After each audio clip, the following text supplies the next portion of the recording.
Hi, my name is Caitlin Smith, and the poem I chose is Do Not Stand on My Grave and Weep by Mary Fry. Mary Fry was born November 13th in 1905 in Dayton, Ohio. She was orphaned at a very young age. Her parents had passed away when she was just 3 years old. In 1927, she married her husband, Claudius Fry, and they ended up moving to Baltimore where they opened up a flower shop, and that's when her love for nature had grown. In September of 2004, she passed away from old age. She lived a very long life. Yeah. Mary wrote this poem, Do Not Stand on My Grave and Weep. She wrote it because at the time she was hosting Margaret, a guest, and Margaret's mom was back in Germany. And during this, it was during all the Holocaust and all that. Her mom was very ill and she was unable to go and see her mom before she passed away. And with Fry witnessing her grief secondhand, she got a paper bag and just started writing her poem. This poem is very comforting for those who are experiencing grief, and she honestly wanted no recognition for it. The poem actually circulated for about 80 years before anyone even knew it was written by her, so it wasn't anything to do with the fame for the poem, but just to help somebody that she loved go through grief. The relation to society is comforting those during a loss. Loss is something we all experience, even if it's at a young age or when you're a little bit older, we all experience it. And just having something to read that can help you cope with it is very nice. And yeah, it's not politically driven at all, and it just really speaks to those who are grieving. Now I'm going to read the poem, Do Not Stand at My Grave and Weep. Do not stand at my grave and weep. I am not there, I do not sleep. I am a thousand winds that blow, I am the diamond glints on snow. I am the sunlight on ripened grain, I am the gentle autumn rain. When you awaken in the morning's hush, I am the swift uplifting rush of quiet birds in circle flight. I am the soft stars that shine at night.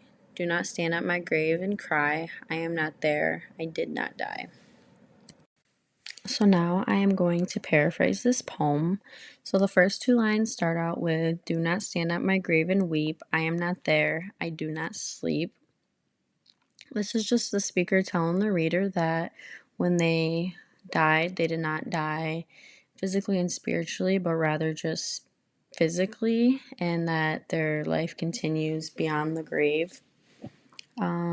Lines 3 and 4, I am a thousand winds that blow, I am the diamond glints on snow.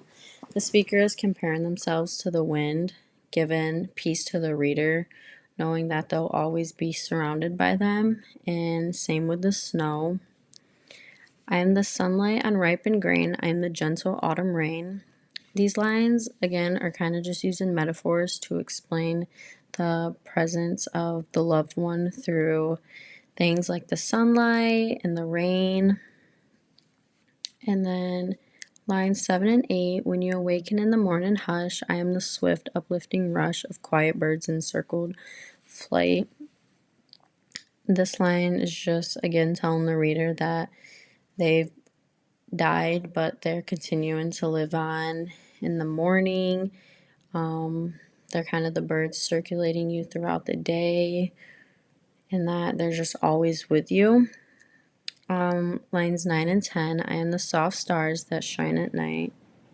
The spirit continues to live on through the gentle light of the stars at night, which is just kind of comforting for the reader, knowing that even at nighttime, your loved one's always with you spiritually.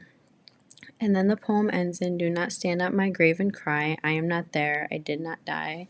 This is kind of the final reassurance for the reader that their loved one continues to live on spiritually and not to mourn, because they're always going to be with you no matter what you're doing, no matter where you are, they're always there with you.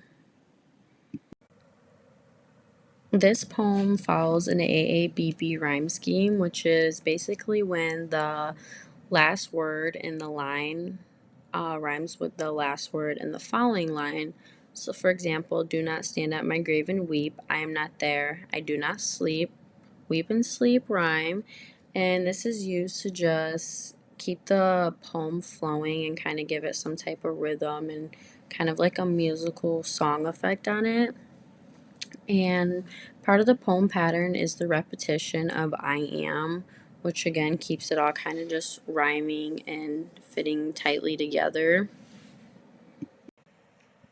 So the themes I have found in the poem are one of them being death is not the end, but the beginning of a new life.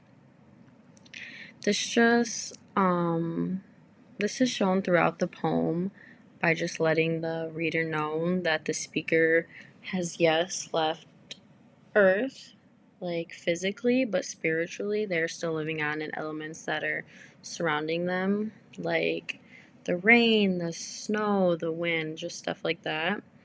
The second theme I found is the human spirit is deeply linked to the natural world. So when we leave and we end up dying, we don't just die. We kind of go and live on in the beauty of nature and in natural elements, which is very reassuring for us who are still on earth and have lost people that we love, because it just lets us know that they've never truly left our side.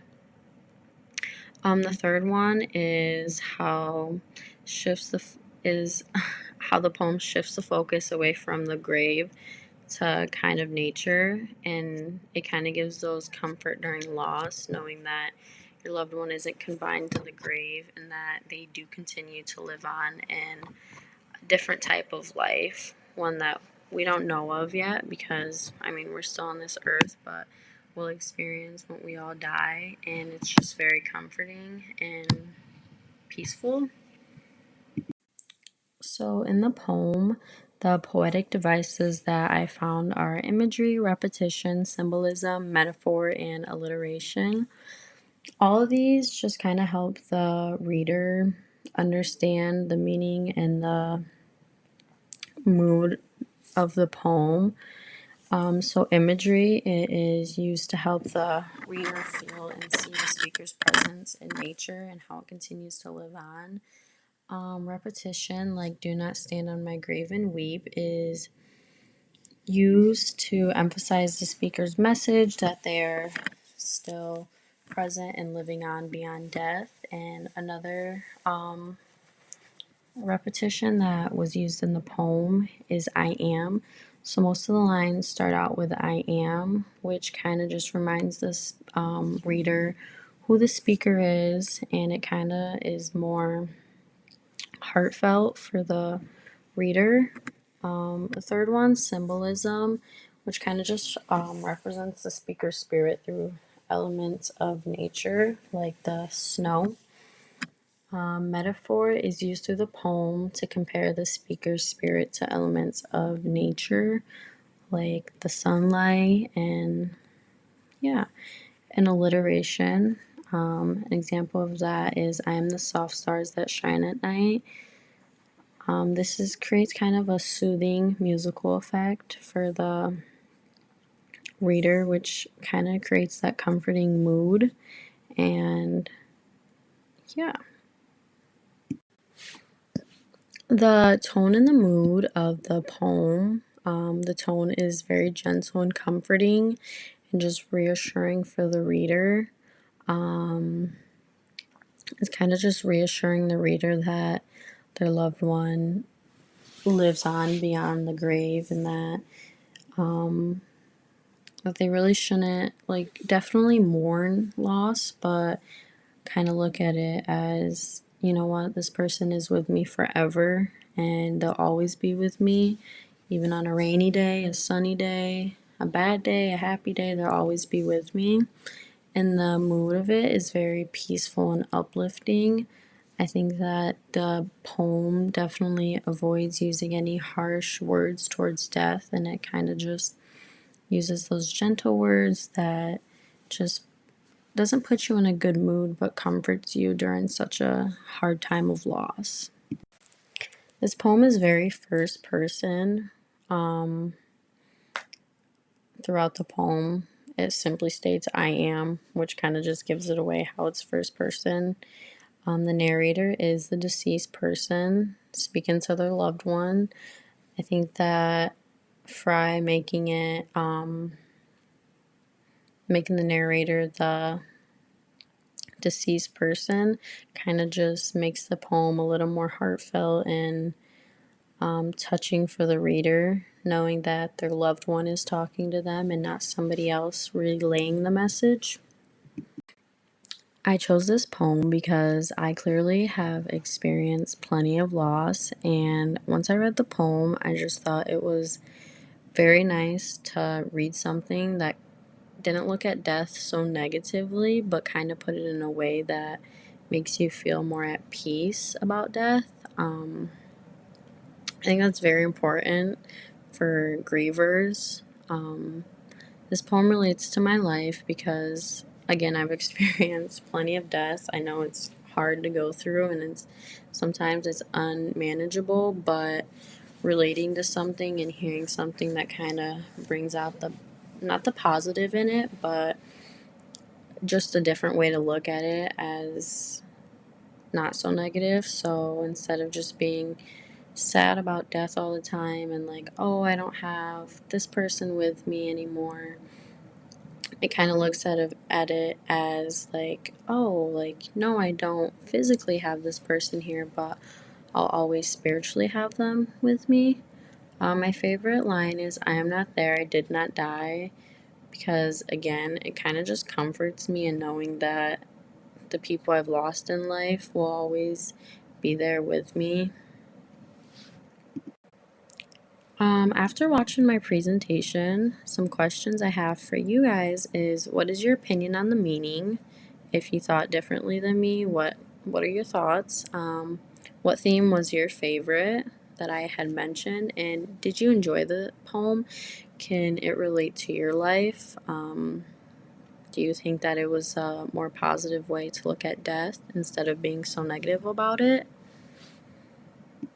And this is my Works Cited page. Thank you guys so much.